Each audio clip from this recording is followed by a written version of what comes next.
Break के बाद एक बार फिर से आपका स्वागत है। 1 नवंबर साल 2000 देश के नक्शे पर एक नया राज्य जुड़ा था, छत्तीसगढ़। आज इस राज्य के गठन को पूरे 25 साल हो चुके हैं। राज्य भर में रजत जयंती समारोह का माहौल है और इस खास मौके पर प्रधानमंत्री नरेंद्र मोदी खुद नवा रायपुर अटल नगर पहुंचे, जहां उन्होंने कई विकास परियोजनाओं का शुभारंभ किया और छत्तीसगढ़ के लोगों को नई सौगातें दी।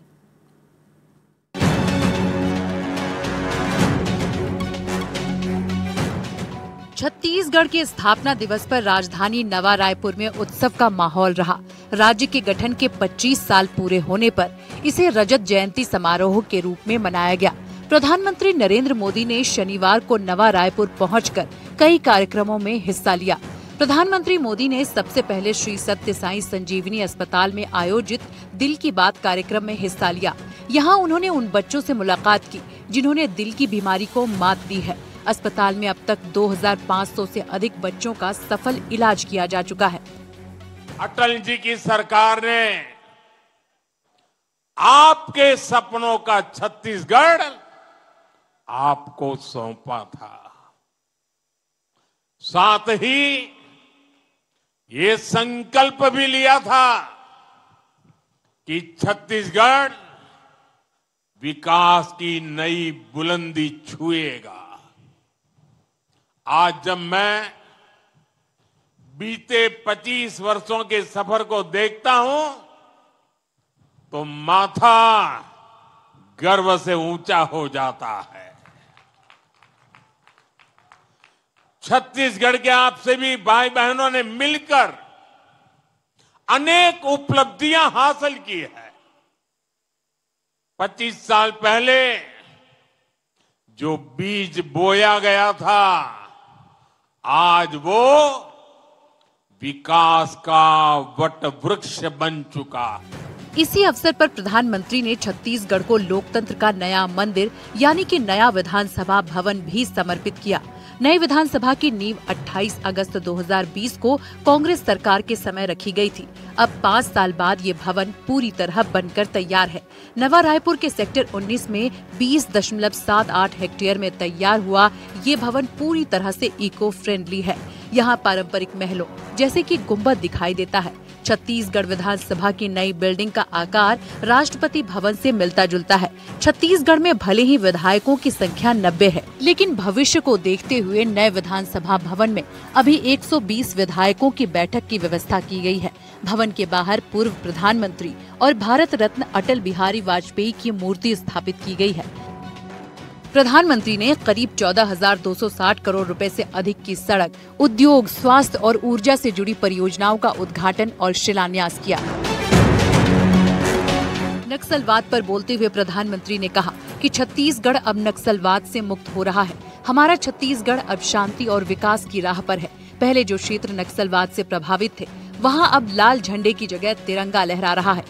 2014 में जब आपने हमें अवसर दिया तो हमने भारत को माओवादी आतंक से मुक्ति दिलाने का संकल्प लिया और आज इसके नतीजे देश देख रहा है। 11 साल पहले देश के 125 जिले माओवादी आतंक की चपेट में थे और अब 125 जिलों में से सिर्फ 3 जिले बचे हैं। 3 जहां माओवादी आतंक का आज भी थोड़ा रुबाब चलाने की कोशिश हो रही है। अपने दौर के दौरान प्रधानमंत्री ने छत्तीसगढ़ के प्रसिद्ध कलाकारों और साहित्यकारों के स्वास्थ्य की भी जानकारी ली। उन्होंने पद्म विभूषण तीजन बाई के परिवार से और पद्म भूषण विनोद कुमार शुक्ल से बात कर उनका हाल जाना। 1 नवंबर 2000 को मध्य प्रदेश से अलग होकर छत्तीसगढ़ भारत का 26वां राज्य बना था। रायपुर इसकी राजधानी है और नवा रायपुर अटल नगर अब राज्य की नई पहचान बन चुका है। 25 वर्षों में छत्तीसगढ़ ने खनिज, ऊर्जा, कृषि और संस्कृति के क्षेत्र में बड़ी प्रगति की है। छत्तीसगढ़ बना था तब गांवों तक पहुंचना मुश्किल था। उस समय बहुत सारे गांवों में सड़कों का नामो निशान तक नहीं था। अब आज छत्तीसगढ़ के गांवों में सड़कों का नेटवर्क 40,000 किलोमीटर तक पहुंचा है। बीते 11 वर्षों में छत्तीसगढ़ में नेशनल हाईवे का अभूतपूर्व विस्तार हुआ है। नए नए एक्सप्रेसवे अब छत्तीसगढ़ की नई शान बन रहे हैं। पहले रायपुर से बिलासपुर पहुंचने में कई घंटे लगते थे, अब उसका समय भी घटकर आधा ही रह गया है। आज भी यहां एक नए 4 लेन हाईवे का शिलान्यास किया गया है।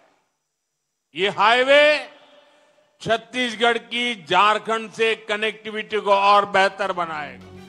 छत्तीसगढ़ की 25 साल की ये यात्रा राज्य के विकास और आत्मनिर्भरता की कहानी कहती है।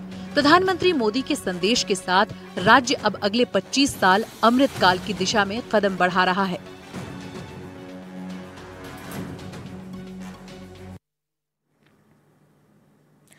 हिंदू धर्म में देवउठनी एकादशी बहुत ही खास मानी जाती है। इस एकादशी से भगवान विष्णु 4 महीने की योग निद्रा से जागते हैं और चतुर्मास का समापन